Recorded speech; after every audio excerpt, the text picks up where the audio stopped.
Oke, halo semua. Ini adalah video lanjutannya karena tadi sempat terpotong ternyata ya. Nah, untuk kisi-kisi selanjutnya adalah prinsip kerja motor. Nah, dari prinsip kerja motor ini tentu teman-teman harus menjelaskan secara detail mengenai bagaimana cara motor tersebut bisa beroperasi. Kemudian ada beberapa hal yang perlu dijelaskan juga terkait dengan sistem ataupun konsep dasar dari bagaimana motor ini dapat digunakan untuk keperluan berbagai macam keperluan di industri ya. Nah, salah satu hal yang akan ditanyakan kepada teman-teman semua adalah bagaimana grafik ataupun hubungan antara torsi dan kecepatan untuk motor AC dan motor DC. Kemudian konsep start, stop, kontrol kecepatan, dan kontrol arah pada motor. Beberapa pertanyaan akan dijelaskan terkait dengan konsep dasar sebetulnya, namun ada beberapa hal yang perlu teman-teman eee, perhatikan, terutama dalam konsep bagaimana cara motor itu bisa, melakukan putaran ya. Nah, kemudian juga bedakan antara bagaimana cara motor AC bergerak, kemudian bagaimana motor DC bergerak. Selanjutnya pemilihan motor. Nah, pemilihan motor ini juga cukup, penting karena, teman-teman nanti akan diberikan berupa satu persoalan, soal cerita, bagaimana cara teman-teman bisa menjelaskan ataupun bisa mengidentifikasi persoalan yang ada dan juga dapat membuat satu pilihan sehingga pilihan tersebut dirasakan cukup tepat dari hasil beberapa identifikasi dan analisis teman-teman terkait dengan pemilihan motor yang akan digunakan di dunia industri.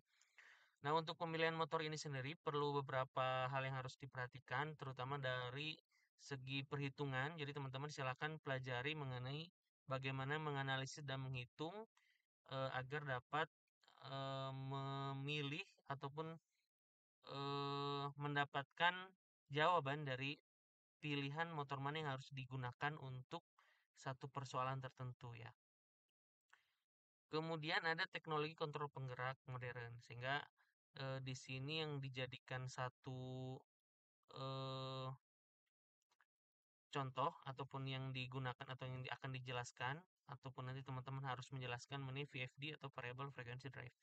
Nah, dalam kasus ini nanti teman-teman akan disuruh untuk menjelaskan bagaimana cara VFD ini mengontrol kecepatan motor, kemudian bagaimana cara VFD ini dapat eh, berfungsi untuk mengefisiensikan motor dan lain sebagainya sehingga dari beberapa penjelasan yang ada teman-teman bisa menjelaskan berbagai persoalan terkait eh, maksudnya terkait fungsi dari PFD ini terhadap motor yang akan digunakan. Nah, dalam kasus ini mungkin teman-teman memerlukan beberapa referensi ya terkait dari penggunaan PFD dan untuk referensinya bisa menggunakan jurnal yang valid ya, tidak menggunakan web ya.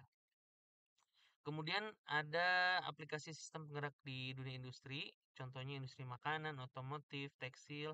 Nanti teman-teman akan ditugaskan untuk menjelaskan bagaimana sistem penggerak digunakan dalam proses produksi di beberapa industri tersebut. Atau mungkin juga teman-teman bisa ditugaskan untuk menjelaskan ataupun memilih industri mana yang teman-teman sekiranya sudah ketahui, kemudian bagaimana aplikasi SP ini atau sistem penggerak industri ini digunakan ataupun diterapkan pada industri tersebut. Lalu kemudian ada keselamatan dan efisiensi energi. Nah, kita tahu bahwa penggunaan motor di dunia industri ini cukup membebani energi ya, sehingga diperlukan beberapa aktivitas ataupun beberapa teknik rekayasa sehingga penggunaan motor pada industri ini akan cukup memiliki efisiensi sehingga teman-teman nanti akan ditugaskan untuk bagaimana cara ataupun teman-teman akan ditugaskan untuk menjelaskan ataupun memecahkan masalah bagaimana motor listrik itu ketika mengonsumsi energi itu menjadi lebih efisien jika dibandingkan dengan tanpa dilakukan rekayasa atau teknik rekayasa.